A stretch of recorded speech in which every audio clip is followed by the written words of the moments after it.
You are listening to The Scott Lee Show, living out the tradition of the Lee brothers in Richmond, Virginia. Oh, stop, please. Will he not go away? Mark Warner wants to run again for U.S. Senate here in the Commonwealth of Virginia, and he's bringing universal health care with him this time. Discuss that coming up. Why does this Somalia fraud case up in Minnesota remind me of Ebenezer Scrooge? Why? Just tell me why. I'll explain that coming up. And the Robindhood Act? Yep. You know exactly what that's about, introduced by a Democrat. Can't wait to tell you about it. All that is next. I am Scott Lee, outside the Capitol, the Commonwealth. Glad to be here.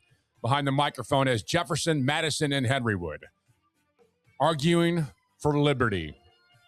Virginia citizens and American patriots, but aren't we all? Check me out at theleebrothers.com, theleebrothers.com. There you'll find a link to just about everything you care about. All that at theleebrothers.com. I want to thank WRVA Radio here in Richmond for letting me fill in last week for Rich Herrera on Richmond's Morning News. Had a lot of fun doing that. Some of you listeners followed me there and listened intently, and I thank you for that. It was really a good time. Actually talking about some other things, and hopefully that all come to play in the near future. Also, the reaction to the Thanksgiving, the last day I was there was right before Thanksgiving, or the week before Thanksgiving, and the reaction to the Thanksgiving tribute I did at the end of the show was amazing. You can find that at theleebrothers.com, theleebrothers.com, and check it out there. All right, jam-packed show here. There's so much to talk about. One is Biden is back. He spoke at the LGBTQ forum. He was given some award. We'll get into that and have some fun. Portland doesn't recognize Christmas trees anymore. This boat incident where Pete Hegseth apparently, shot the people in the water.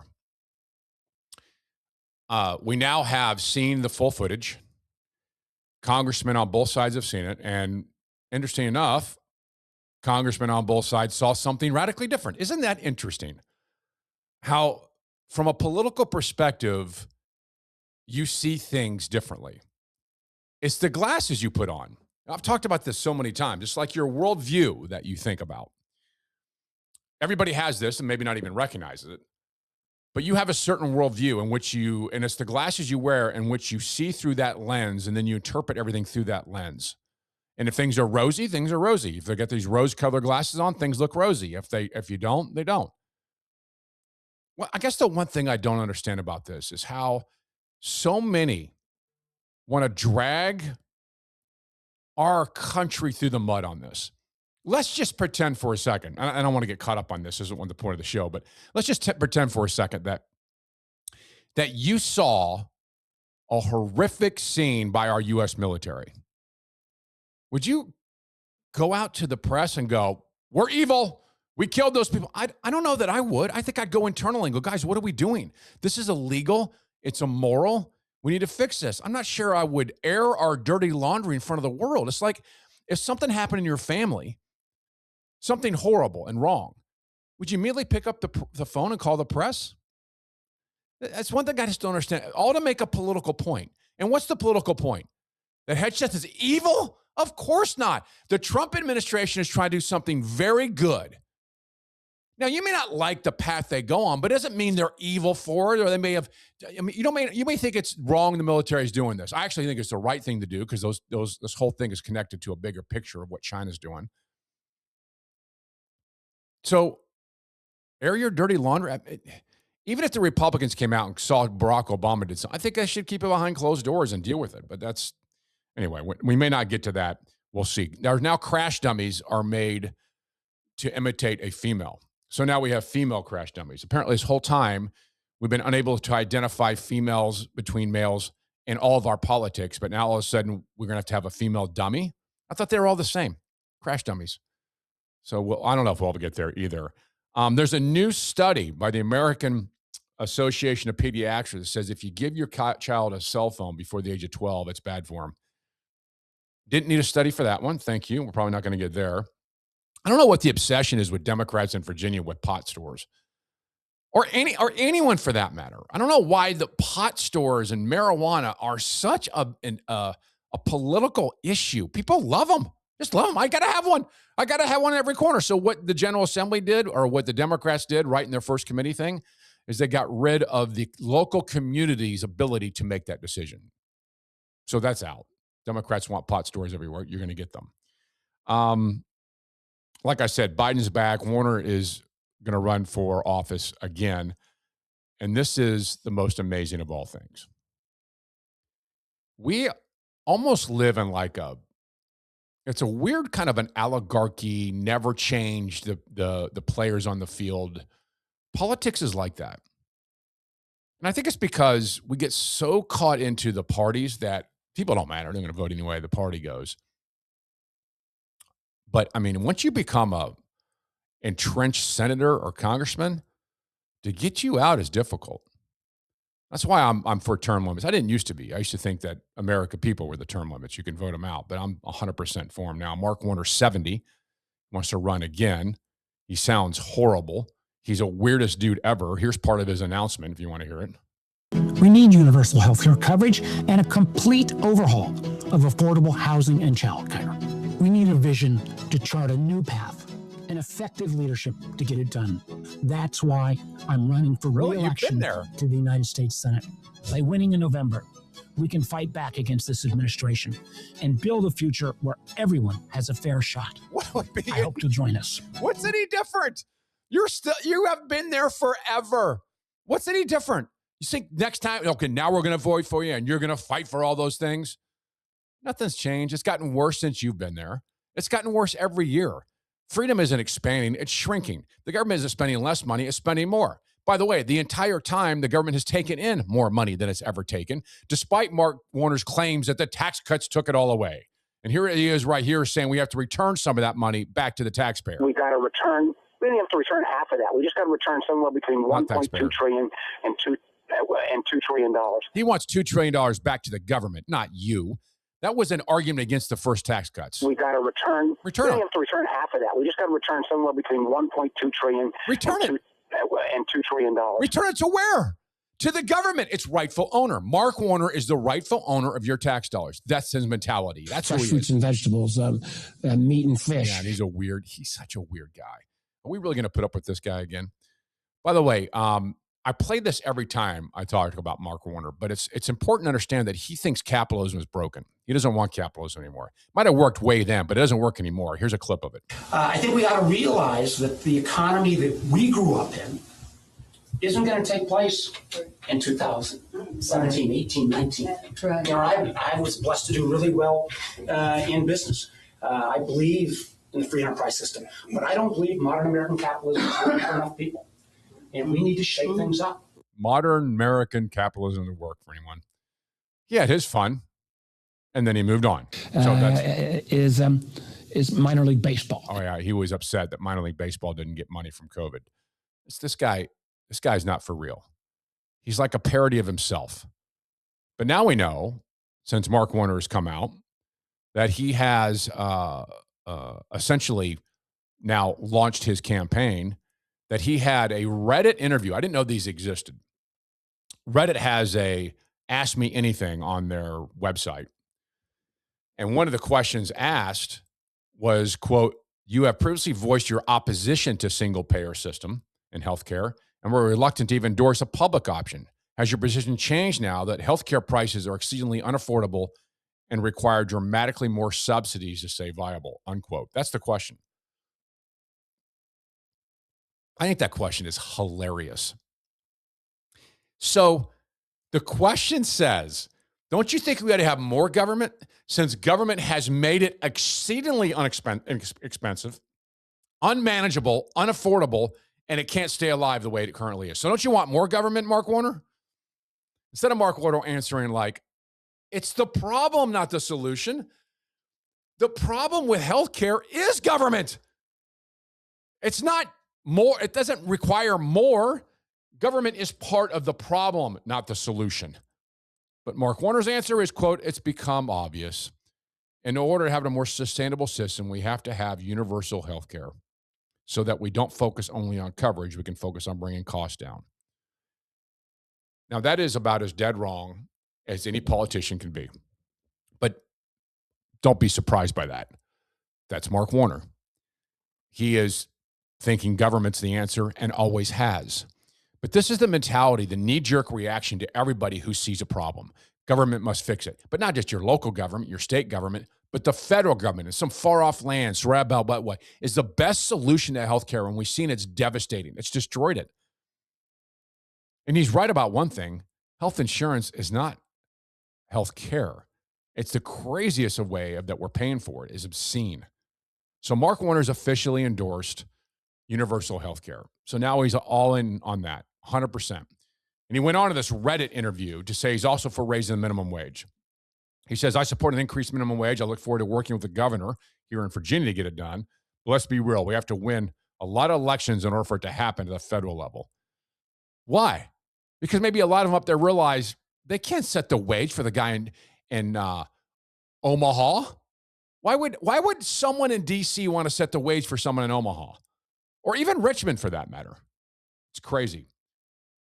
He also went on to say, I'm very proud of my record of standing up for the largest group of workers in our state, which are federal workers. Once again, Mark Warner's constituents, or his main constituency, is the federal government. That's who Mark Warner is. Mark Warner is no different than any other Democrat. Introducing the Democrat, the self-proclaimed defender of democracy, reminding you every election year that this is the most important vote of our lifetime. Every lifetime. His laptop proudly wears a "Vote Blue No Matter Who" sticker next to "Coexist," though he hasn't coexisted peacefully with a Republican relative since 2016. His news diet? Late-night monologues and carefully curated outrage. He's pro-science, but doesn't know the definition of an adult female human being. He preaches tolerance, as long as everyone agrees with him. Disagree?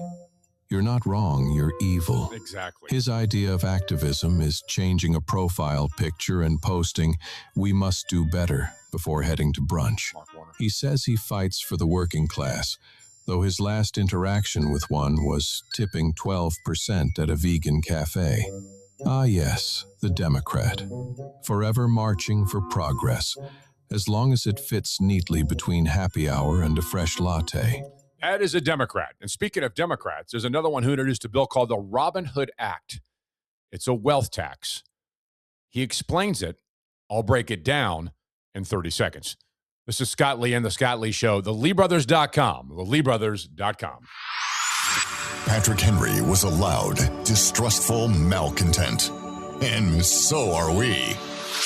Far-left radicals in Virginia don't want you to know they're siding with criminals over you. When a bill came forward to keep repeat violent felons off our streets, Democrats blocked it. At the same time, they blocked a bill to make our schools safer and a bill to make it easier to protect yourself. And Abigail Spanberger says if she's governor, she won't stop there. Her plan, ban what we need to defend ourselves. We require leaders who will fight for us, not for criminals. Paid for by Virginia Citizens Defense League. Talk radio and a podcast, as the Founding Fathers intended. The Scott Lee Show. Isn't there anyone who knows what Christmas is all about? Santa, what's Christmas really about? Vengeance!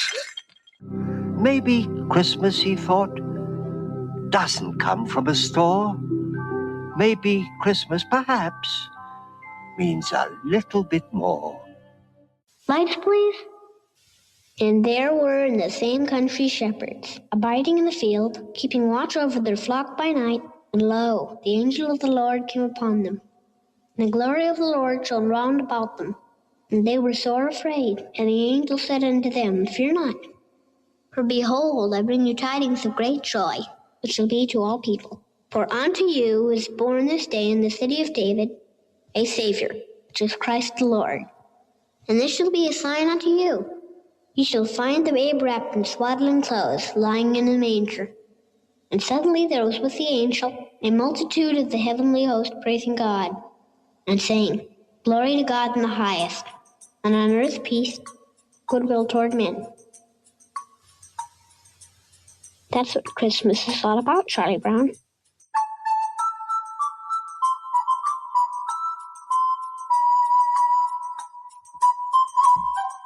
Merry Christmas.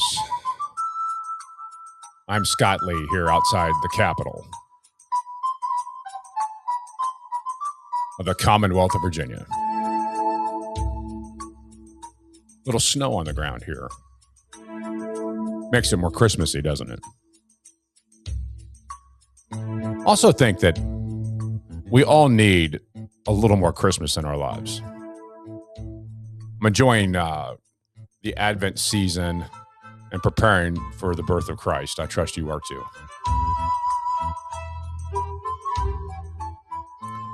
There's a new bill. It's called the Robindhood Act. I'm surprised it's the first time it's ever come out. I would assume that there's a Democrat sitting around thinking, man, if I could only get my hands on some of this wealth money.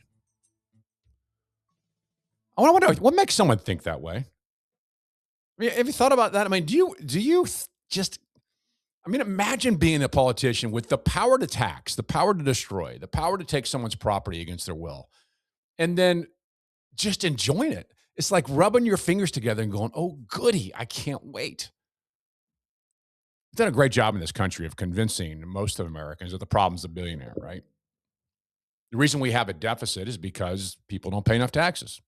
Well, that's not the reason we have a deficit. Everyone knows that any more than the reason you have debt in your household is because your employer doesn't pay you enough. It's absurd to think that. But Democrats are very good at that. They're very good at saying the reason we have a debt problem is because Trump gave a tax cut.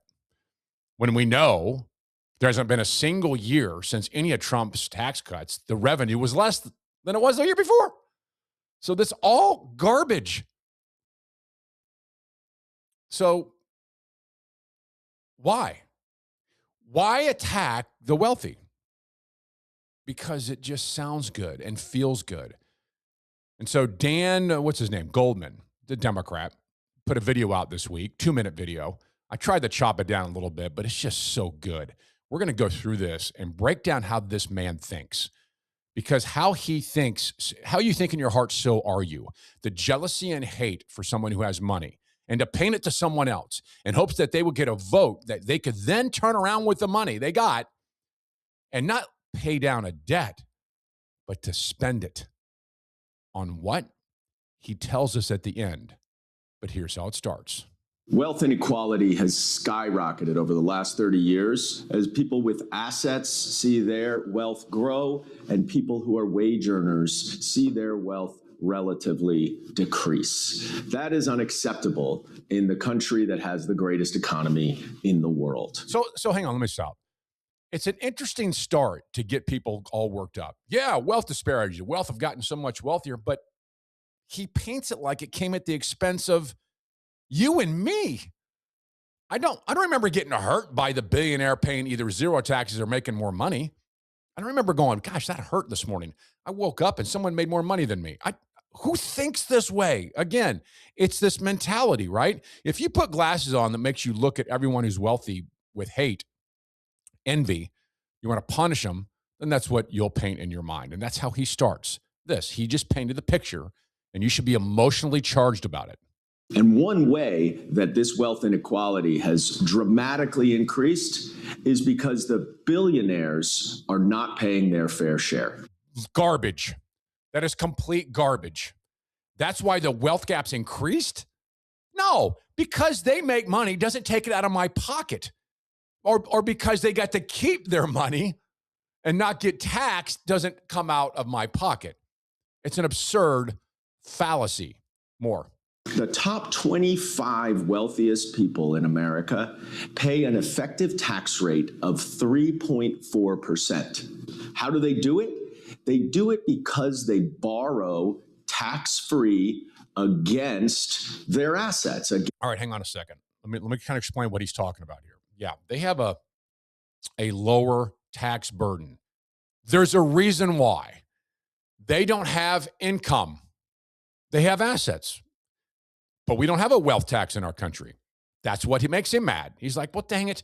How come they're not paying taxes? Well, they already made their money. They're billionaires. They've got it in trust and other things. It doesn't come to them in form as income. And what little does, they are able to be a smaller tax bracket. Now, that's not evil. I don't hate them for that. You shouldn't either. But to say that's why we have a problem is because we don't have a wealth tax. Well, he's going to fix that. He just explained that what most people do is they take loans from their own company, and then that's the money they use to survive. And he hates that. By the way, billionaires aren't the only ones that do that. There are plenty of people who do that, and they're not billionaires. But he wants to paint it that way. Here's more of Dan Goldman on his Robinhood tax. Against their assets, against their stock. So they get all of this cash that they can use without paying taxes on it. Well, that changes today. By the way, most people don't pay taxes on loans they get. Dan, did you know that? Most people do not pay taxes on loans they get. They take a loan, but they don't pay taxes on the loan, but you want to change that. I get it. I introduced the Robinhood Act, which would put a 20% tax on any loans that are taken out against assets like stocks, art collections, or other trusts. So if you take a loan from your 401k, you're going to hit with a 20% tax. That's what he's saying. Interesting. Man, he just can't wait to get his hands on the billionaire money. He is just so hurt over this. Or other trusts. This is the way that billionaires are going to pay their fair share. You'll get them. And it will generate nearly $300 billion over the next 10 years. $300 billion. And again, there you are, see him wringing his hands, $300 billion. It's almost like the Michael Myers and heck, the name of that, $1 million. What, Dr. Evil. He's Dr. Evil. It'll create $300 billion. What is it again? Nearly $300 billion. He's so excited about it. And what are you going to do with that, Dan Goodman or Goldman? What are you going to do? For the next 10 years. This is a problem that we can solve with common sense tax policy, just like this Robinhood Act. There was a problem that needed to be solved by taxing the wealthy. What was the problem? You think taxing the wealthy is going to make income inequality better?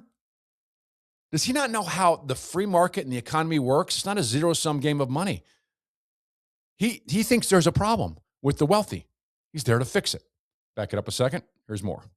Tax policy, just like this Robinhood Act. And I'm proud to be introducing it today to make sure that the billionaires are paying their fair share so that we can fund universal child care. We can fund universal pre-K. We can fund so many of the programs that are needed to give people access to the American dream. Got it. I got it. So the truth comes out. Dan doesn't think there's a deficit problem. He's not going to tax the billionaires to help pay down the debt. He doesn't even think there's a wealth gap problem because he doesn't know how to address it. No, Dan needs your money. Dan needs the billionaire's money. He's going to give you pre-K for free.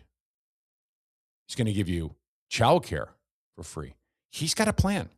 You see, Dan Goldman knows how to spend the billionaire dollars better than the billionaires do. I mean, maybe I doubt Dan ever met a payroll, but I doubt he ever owned a business. I doubt he has any idea about how economies to scale, how they work, how to even make a company run. But he knows that if he could get his hands on the money, that he could get more votes. I mean, he could make life better for you and get more votes.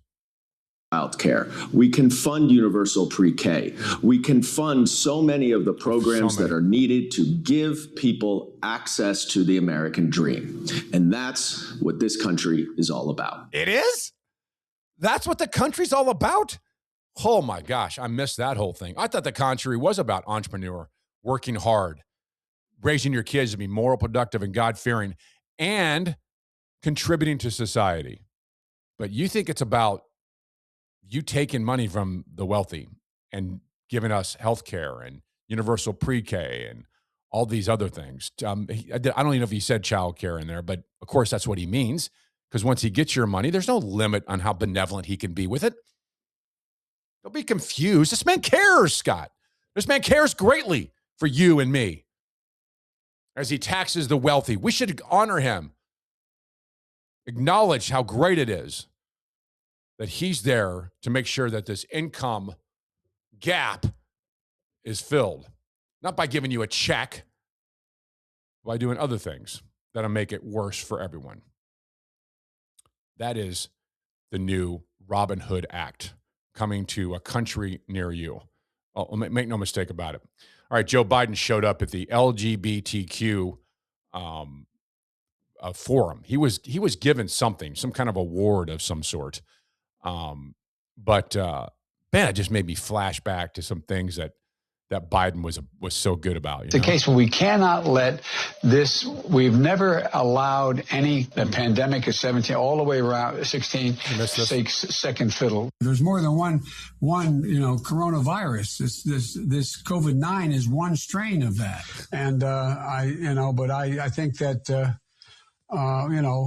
I think if there is an election, if there was an election, if people go, the thing. And Neil Smith, an old buddy, are you here, Neil? Neil, I miss you, man. So I saw. Get vaccinated. Thank you. Good point. So I saw Joe Biden doing this speech at the forum, and he wasn't to be forgotten. And here's the funniest of all. Summon hope and get back up and remember who in the hell we are. We're the United States of America. That's who we are. We're the U.S. What? United States of what? What did he say? We're the United States of America. America. I didn't know that was a country. States of America. That's who we are. We're the U.S. He had to quickly say, oh, yeah, we're the U.S. I know you didn't understand a word I said. So Joe Biden showed up at the LGBTQ and screwed up, said that.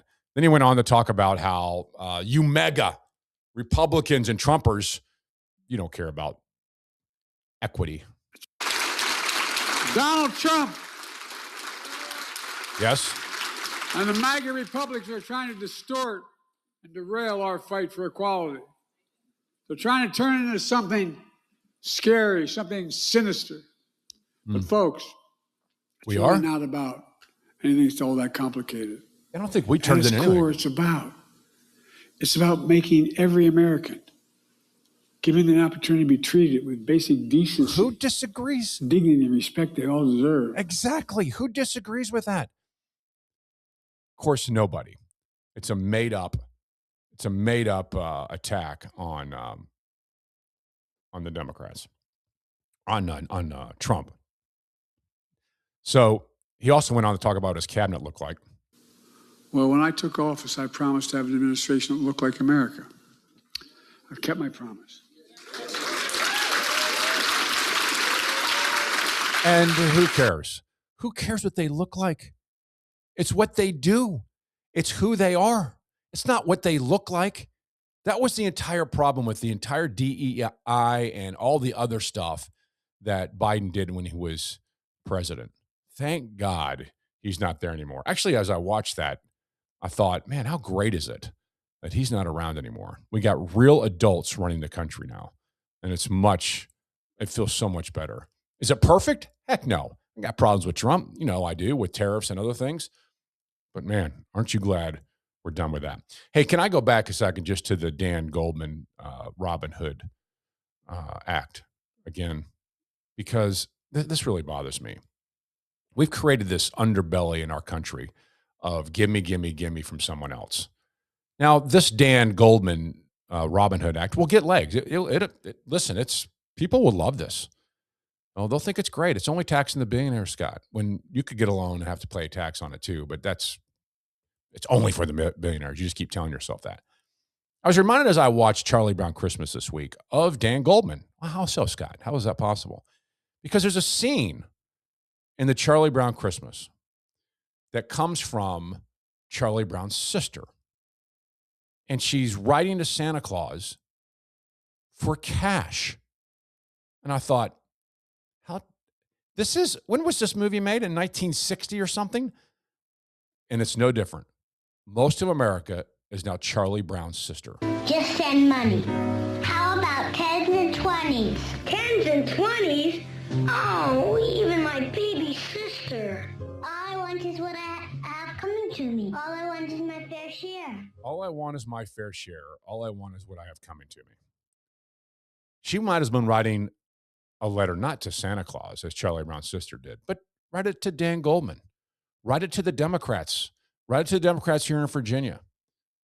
Tell them you just send 10s and 20s and that you want your fair share. Just send money. How about 10s and 20s? 10s and 20s? Oh, even my baby sister. All I want is what I have coming to me. All I want is my fair share. Pretty scary, but that's the way it is. All right, coming up, I want to get into this the Somalia thing and how Ebenezer Scrooge is attached to this. I don't know. Maybe that's my mind. I'll share it with you in literally 30 seconds. I'm Scott Lee on The Scott Lee Show. Check me out at theleebrothers.com. Theleebrothers.com. High capacity, fully automatic, large caliber, freedom. You want a unique experience, a unique drinking experience infused with the combination of bourbon and smoke? Try the new 420 Bourbon Bowl Smoker.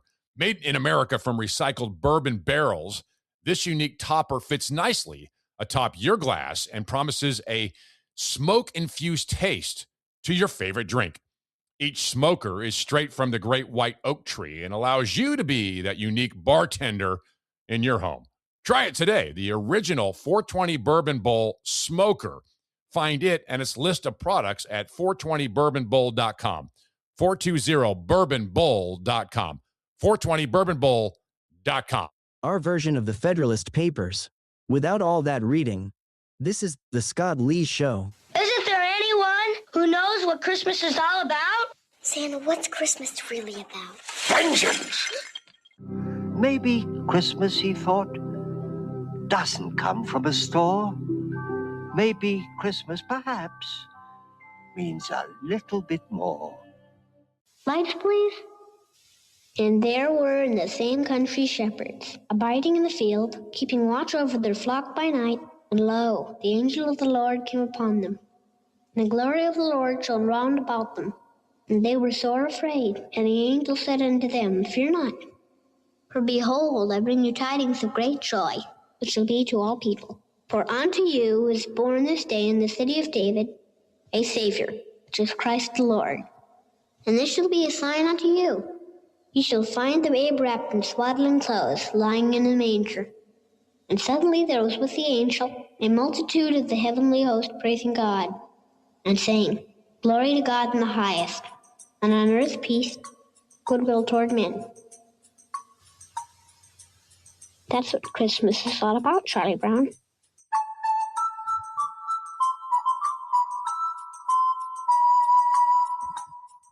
Merry Christmas from Scott Lee here in The Scott Lee Show. Hey, at theleebrothers.com, I'd like you to sign up there. Just go there, up the upper right-hand corner of the place. You can sign up for every time we post, put something up there, you'll know about it. And in that way, you'll know exactly what's happening with me and where we're going and what's happening in the Commonwealth of Virginia. I'm a Christmas guy. I love Christmas. And people always ask me my favorite Christmas movies. I got a list of them, and I'm sure they're nowhere quite different than yours. I mean, A Christmas Story and A Christmas Vacation, those are ones that rank up at the top. I really think A Christmas Story is my favorite. Have you seen A Christmas Story Christmas? It's the second. It's a kind of follow-up where Ralphie has his own kids. If you haven't seen it, it's extremely good. Go check out A Christmas Story Christmas. Not Christmas Story 2. That's Cheeseball. It's Christmas Story Christmas. And you've got to watch it all the way to the end because the end wraps it all up and almost gives you a nostalgic feel about it. It's outstanding. I'll give you another good one. The Best Christmas Pageant Ever. My daughter and I watched this last year, and we walked away from that movie just felt so good.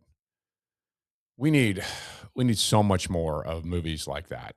And you want a good Christmas movie, it's The Best Christmas Pageant Ever. Now, you may think, that looks cheeseball. You see the trailer. I'm telling you, put your family in front of it. You will absolutely love it. So the other day, someone said, well, what about Die Hard? And I went, okay, for the love of it. Die Hard is not a Christmas movie. I'm going to get so much pushback on this. It's crazy. It's not. It's filmed during Christmas, but it's not a Christmas movie. It's not one of those things where you're like, hey, let's watch a Christmas movie, and you put in Die Hard? No, you don't do that any more than you'd put Gremlins in from the 80s when that movie came out. It was filmed during Christmas. That's not a Christmas movie either. A Christmas movie is a Christmas theme about the whole thing. Christmas, Santa Claus, A Christmas Carol. These are Christmas movies.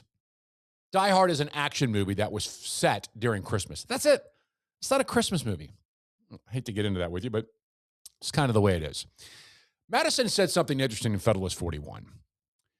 Actually, he scolded Hamilton about this after it was already ratified and we're moving into our country, and Hamilton made some comment about how the general welfare allowed him to do whatever he want. Madison scolded him about it. And in 41, I think it was quite clear that general welfare doesn't mean you can just do anything you want from a federal level to help people, including charity. This has already been solved, people. This whole argument has been debated. The Constitution was ratified and done. That is not the role of the government to be in the handout business. And now we're starting to see this whole thing and the reason why. The amount of waste, fraud, abuse, systems set up to milk it is unbelievable. We're not talking about 100 million there or 200 million there. We're talking about billions. And that's what happened up in the Somalia community up in Minnesota. And but this is part, by the way, this is part of their culture, if you don't know this. It is to con the government. I don't know. That's part of their deal. So to them, it's like, we're supposed to. But we participated in that because no one in government is willing to bring anything back and cut it because there's a party that says, oh, you just hate people. You want to hurt them. And that's where we are with this whole scenario. We have built the case that it's government's role to be in charity. Even if it's abused and mistreated, who cares, Scott? It's an endless amount of money that can flow into the federal treasury and you just give it away and throw it away and have fraud and have people sign up that are dead and fake security numbers and a whole corporation set up to fraud the system and no one cares. Why would they care? It's not your money. It's not their money. It's the entire point, isn't it? It's the entire point. That's why no one cares. That's why no one fights, because it's, sure, I mean, ultimately it's everyone's money, but there's plenty. Why am I worried about it? And now we have a problem. Our entire country thinks that charity comes from Washington, D.C., and it's repugnant, and it's wrong. And that's what made me think of Ebenezer Scrooge. Well, how so, Scott? Well, I'll explain. Ebenezer was a billionaire, right? He was a wealthy guy. And just hoarded it. In fact, if you go watch A Christmas Carol, you'll see quickly that Ebenezer Scrooge was a very angry liberal person. And upon his conversion, heart changed, and repentance, he became a Christian conservative.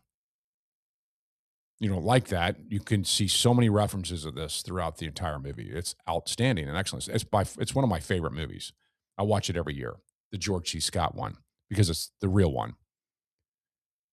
In the real one with George C. Scott, he was confronted about charity. This clip made me think of the Somalia case and all the fraud we have in charity.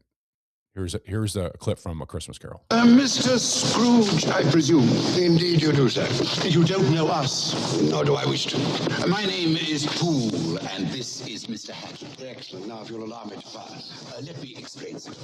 At this festive season of the year, it seems desirable that those of us with means should make some slight provision for the poor and destitute who suffer greatly at this time.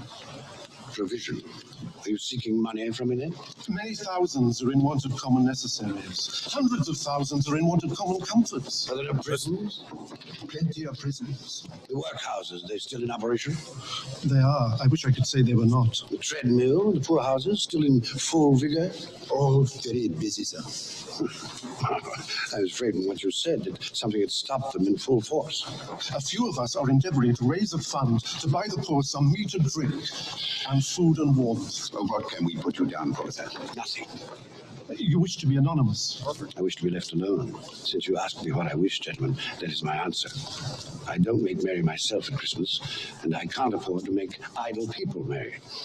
My taxes help to support the public institutions which I have mentioned, and they cost enough. Those who are badly off must go there. Many can't go there, and many would rather die. If they would rather die, perhaps they had better do so, and decrease the surplus population. Surely you don't mean that, sir? With all my heart. Now, if you will go about your business, gentlemen, and allow me to go about mine. He just made my point. Ebenezer Scrooge Everything he listed there was the way a liberal thinks today. Workhouses, poorhouses. Aren't those still in operation? My taxes go to public charity. He said it. It's exactly how he thinks. He's not going to give any more. But then the real telling point is when Ebenezer Scrooge says, I don't make merry at Christmas, and I'm not going to make others merry. Perfect. You find that in the liberal mindset. But then finally, the thing he says at the end seals the deal. Get rid of the surplus population. If Ebenezer Scrooge gave anything, it'd be Planned Parenthood. If Ebenezer Scrooge believed anything, he believed that climate change was because of humans on the planet and we needed to have less humans. That is exactly what we have going on in our country today. It comes from the Somalia fraud case to our demands for charity, all the way to a liberal mindset that doesn't make merry at Christmas.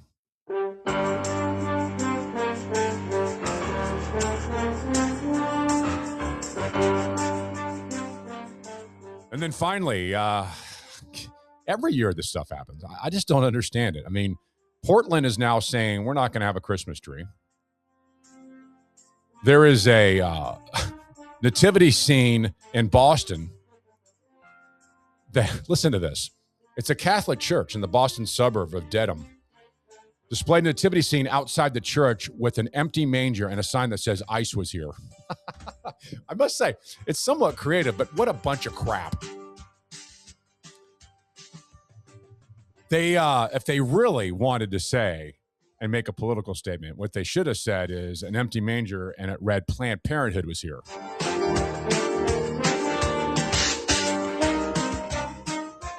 Oh, not to be outdone, outside Chicago had the same type of thing. Lake Street Church of Evanston chose to assemble an outdoor nativity scene for the Christmas season. Mary was wearing a respirator gas mask. Baby Jesus with the zip ties. And then there were masked centurions with glasses and green vests labeled ice. Merry Christmas, right? Merry Christmas. Then this Portland example here for you is pretty interesting because Portland's always had this tree lighting. They call it a tree lighting. I always found this an interesting thing. Why even call it a tree lighting? I mean, what's the point of that? But it's the Pioneer Courthouse Square social media account promoted the event as a tree lighting ceremony. The Portland's tree is lit, they said. And they never mentioned the Christmas tree, not one time. But they let people come up and speak, and there were chants of free Palestine before it ended up getting lit, which I'm not sure exactly how that was a connection, but they certainly weave that into there pretty nicely. And if you want to know more about other great Christmas activities across the country, here's a holiday celebration in Provincetown, looks like Rhode Island. Is that where this is? Up in New England. It's called Holly Folly. First began in 1997 as an opportunity to gather and celebrate the holiday season with our chosen family, which turns out it's the queer community that they travel to enjoy great performances and fine dining and holiday experiences with, again, no mention of a Christmas tree. Celebrate the holidays at Princeton Holly Folly Kickoff Weekend. That is the 12th and the 14th and the 19th to the 21st. So you got that going for you there on that holiday weekend up there. Hey, listen, there's so much more. I wish I could have got to it all. Obviously, I could not. But if you'll check us out at theleebrothers.com, theleebrothers.com, keep you updated on many things that will impact you and the family here in the Commonwealth of Virginia. Glad to be with you. My name is Scott Lee. This is The Scott Lee Show.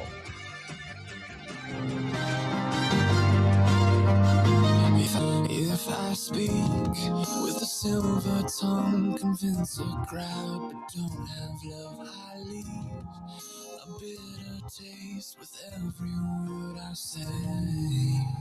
My friends, we did it. We weren't just marking time. We made a difference. We made the city stronger. We made the city freer. And we left her in good hands. all in all, not bad. Not bad at all. And so, God bless you, and God bless the United States of America.